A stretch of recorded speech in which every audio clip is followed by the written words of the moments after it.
Muy buenos días para todos, queridos hermanos. Estuvimos en un diálogo con una persona por ahí, por Messenger, a partir de un comentario que me hizo en Facebook sobre el culto a Dios, haciendo ver que la misa o la Eucaristía que la Iglesia Católica celebra no es culto. Miren, ¿qué es un culto? Un culto es una ofrenda, un sacrificio. Para que haya culto, tiene que haber sacrificio. ¿Sí? Nosotros lo que hacemos es una conmemoración al sacrificio de Cristo. Pero ¿cuál es el culto verdadero según la Biblia? Quiero que partamos a partir de Éxodo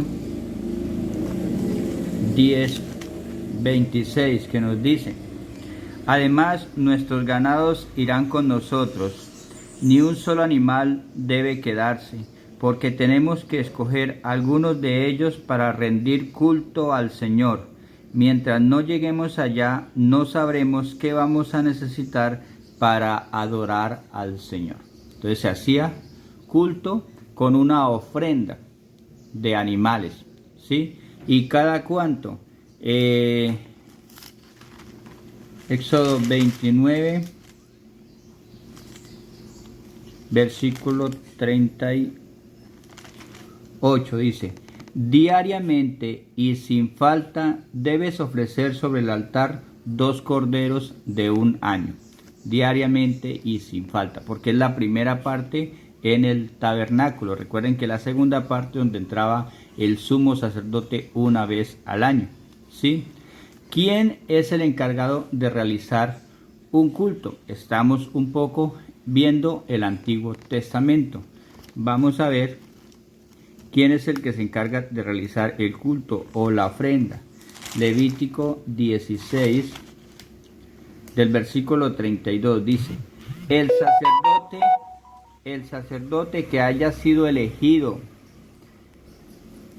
escogida, a quien se le haya dado plena autoridad para ocupar el lugar de su padre como sacerdote, celebrará el rito para obtener el perdón de los pecados, se vestirá con ropa de lino consagrada y hará la purificación del lugar santísimo y de la tienda del encuentro y del altar, y obtendrá el perdón de los pecados de los sacerdotes y de toda la comunidad. Entonces, quien ofrecía el pueblo, pero por medio del sacerdote, el sacerdote consagrado es el que ofrecía el sacrificio. Ahora recuerden, si vamos al Nuevo Testamento, lo que nos dice Hebreos 7:11 en adelante. El pueblo de Israel recibió la ley basada en el sacerdocio levítico. Ahora bien, si estos sacerdotes hubieran podido hacer perfectos a los hombres, no habría sido necesario que apareciera otro sacerdote, ya no de la clase de Aarón, sino de la clase de Melquisedec. Porque al cambiar el sacerdocio, también se tiene que cambiar la ley. Entonces hubo un cambio en el sacerdocio. Les voy a explicar con estos marcadorcitos que tengo acá. Supongamos que estos son sumos sacerdotes que entran cada año. Entonces, no sacerdotes comunes los que entran todos los días. Este sumo sacerdote, luego otro sumo sacerdote, luego otro sumo sacerdote, otro sumo, y llega hasta el último sumo sacerdote, que es Cristo. De ahí en adelante ya no hay más sumos sacerdotes. ¿Dónde están los sacerdotes? Dentro del cuerpo de Cristo. Y recuerden que el cuerpo de Cristo es la iglesia. Entonces ya los sacerdotes ministeriales están dentro del cuerpo. No hay otros sacerdotes, sino dentro del cuerpo de Cristo están sus ministros. Y el cuerpo de Cristo es un pueblo sacerdotal. Entonces los ministros son ministros sacerdotales, ¿sí? Pero recuerden lo que nos venía diciendo el profeta Oseas,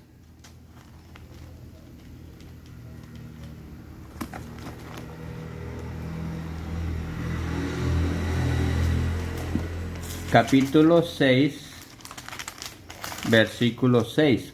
Dice: lo que quiero de ustedes es que me amen y no que me hagan sacrificios, que me reconozcan como Dios y no que me ofrezcan holocaustos. ¿Sí? Eso es lo que nuestro Señor Jesucristo nos viene diciendo en Hebreos 10, 5 en adelante. Dice, por eso Cristo al entrar en el mundo dijo a Dios, no quiero sacrificios ni ofrendas, sino que me has dado un cuerpo. ¿Sí? Un cuerpo. Y entonces, lo que les decía ayer, el misterio de la Santa Cruz, ese cuerpo, nuestro Señor Jesucristo, ¿en qué nos lo deja? Lucas 22, 19 en adelante, dice, tomó después el pan en sus manos y habiendo dado gracias a Dios, lo partió y se lo dio a ellos diciendo, este es mi cuerpo, entregado a muerte en favor de ustedes, hagan esto en memoria de mí. Entonces les decía, Cristo, el sumo sacerdote, ofreció una vez y para siempre su cuerpo y su sangre en la cruz. Y de ahí en adelante, siempre que se parte el pan, se hace el memorial del sacrificio de Cristo para que todos comamos de Cristo, ¿sí? Para que todos lo comamos. Entonces, el mismo Hebreos, después de eso, después de ese sacrificio que hace nuestro Señor, nos viene diciendo en Hebreos 10, 25, no dejemos de asistir a nuestras reuniones, como hacen algunos, sino animémonos unos a otros, y tanto más cuanto vemos que el día del Señor se acerca. Todo hay que dejarnos de congregarnos. ¿Y a qué nos reunimos si Él ya nos dejó su cuerpo en el pan y el vino?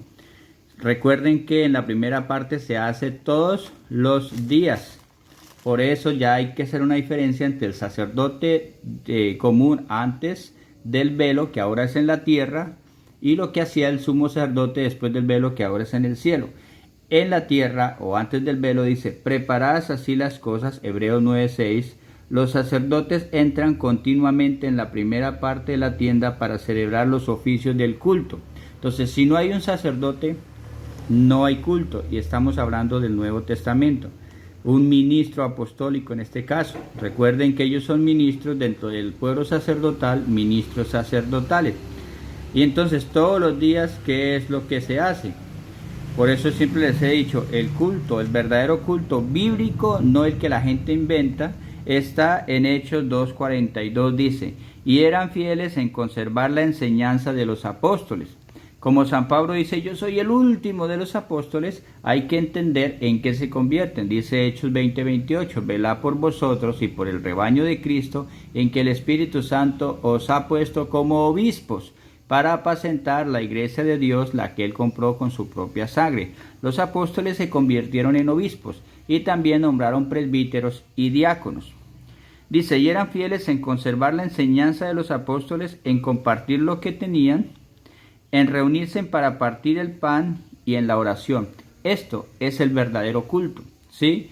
Recuerden que en la primera parte es todos los días, por eso en el versículo 46 dice, todos los días se reunían en el templo y en las casas partían el pan y comían juntos con alegría y sencillez de corazón. En un diálogo que tuve hace poco con alguien me dijo que en esa pequeña secta hacían así como está acá. Claro, cuando es una secta, un grupito pequeño se puede hacer. Se manda a una panadería a hornear pan, se compra el pan y se puede repartir. Pero ¿cuál es el problema? La Iglesia Católica no es una secta. De pronto se hacía en este momento porque era una comunidad pequeñita, por eso se llama iglesia primitiva, ¿sí? Se hacía en ese momento, pero imagínate tú, obispos, presbíteros, diáconos, en el mundo entero, en todas las ciudades, en todos los pueblos, en todas las parroquias, catedrales, capillas, en el mundo entero, buscando pan todos los días para consagrarlo y repartirlo. Eso sería una locura, todos los días. Y más un domingo cuando no cabe toda la gente, toca hacer 2 o 3 Eucaristías, sería una locura. Entonces es importante entender que la iglesia no es una secta pequeñita, es una iglesia universal, porque Cristo dijo, vayan a las gentes de todas las naciones. Entonces es importantísimo, eso se llama la comunión plena con Cristo, y eso está en Juan 6, 51 en adelante, donde nos viene diciendo que el que come su cuerpo y bebe su sangre, vive unido a Él y Él a esa persona. y también el Padre. Bendiciones.